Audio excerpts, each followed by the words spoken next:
आज शुरुआत करेंगे कवर स्टोरी के साथ, जिसमें हम आपको दिखाने वाले हैं बांग्लादेश की कहानी, जहां आपसे चंद घंटों बाद नई सरकार का शपथ ग्रहण होगा। अगली सुबह सूर्योदय के साथ ही बांग्लादेश को उसका नया प्रधानमंत्री मिल जाएगा। लेकिन बांग्लादेश में अवाम की सत्ता आते ही मोहम्मद यूनुस और पाकिस्तान के फील्ड मार्शल आसिम मुनीर की चिंताएं बढ़ गई हैं। हालात यह है कि अब यूनुस भी बांग्लादेश से फरार होने का प्लान बना रहे हैं। वही मुनीर की जिहादी नीति भी बांग्लादेश में फेल हो गई है। आखिर कैसे रहमान की सत्ता ने मुनीर और यूनुस की बत्ती गुल कर दी है, हमारी इस एक्सक्लूसिव रिपोर्ट में देखिए। मोहम्मद यूनुस की कुल संपत्ति 30 जून 2024 को 14.01 करोड़ टका थी, जो 30 जून 2025 तक बढ़कर 15.62 करोड़ टका हो गई। यानी मोहम्मद यूनुस की संपत्ति में लगभग 1.61 करोड़ टका, मतलब लगभग 11% की बढ़ोतरी हुई है। वहीं सूत्रों के मुताबिक दावा किया जा रहा है कि यूनुस अब फिर से पेरिस में बसने की तैयारी में है।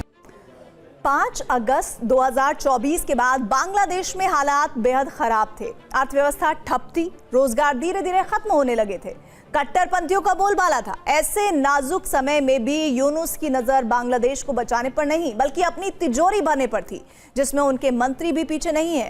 आंकड़े बताते हैं कि मोहम्मद यूनुस कैबिनेट के मंत्रियों की संपत्ति में 6% का इजाफा हुआ है।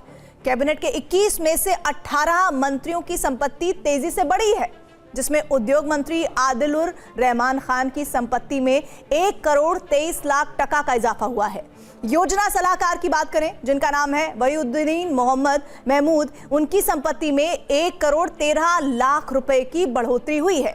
यानी ये आंकड़े साफ बयां कर रहे हैं कि यूनुस एंड कंपनी ने सिर्फ और सिर्फ बांग्लादेश को लूटने का काम किया। 11 फरवरी 2026 28 साल के रतन साहूकार की बेरहमी से उनकी हत्या कर दी गई। 10 फरवरी 2026 को 62 वर्ष के कारोबारी सुशील चंद्र सरकार की धारदार हथियारों से हमला कर हत्या कर दी गई। 23 जनवरी 2026 को चंचल चंद्र भौमिक नाम के हिंदू युवक को जिंदा जलाकर मार डाला गया। 17 जनवरी 2026 को लिट्टन घोष नाम के हिंदू कारोबारी को पीट पीट कर मौत के घाट उतार दिया गया। इसके अलावा 2025 में 522 सांप्रदायिक हमले हुए, इसमें 61 लोगों की मौत हुई। 95 धार्मिक स्थलों में तोड़फोड़, लूट और आगजनी हुई। ये सब हुआ यूनुस के राज में। ऐसे में यूनुस को डर सता रहा है कि अगर हिंसा की जांच हुई तो फिर उनका कट्टरपंथी चेहरा पूरी तरह से एक्सपोज हो जाएगा और फिर उन्हें फांसी के फंदे से कोई बचा नहीं सकता। कहा जा रहा है कि अब यूनुस के खिलाफ तारिक रहमान बड़ा एक्शन ले सकते हैं, लेकिन तारिक के सत्ता में आने से सिर्फ यूनुस ही नहीं, बल्कि पाकिस्तान के फील्ड मार्शल आसिम मुनीर की चिंताएं भी बढ़ गई हैं, क्योंकि उनका बांग्लादेश से भारत के खिलाफ आतंकी साजिशों वाला मंसूबा अब फ्लॉप होने वाला है। कैसे, इस रिपोर्ट में देखिए। यही वजह है कि इस चुनाव नतीजों में सबसे ज्यादा झटका जमात और छात्र नेताओं को लगा। हिंदुओं के खिलाफ हिंसा करने वाले जमात इस्लामी को 77, तो वहीं छात्र नेताओं की पार्टी एनसीपी को मात्र 6 सीटों पर ही जीत मिली। बीएनपी के पक्ष में बांग्लादेश की आवाम ने खुलकर वोट किया और इन्हें 212 सीटों पर बम्पर जीत मिली।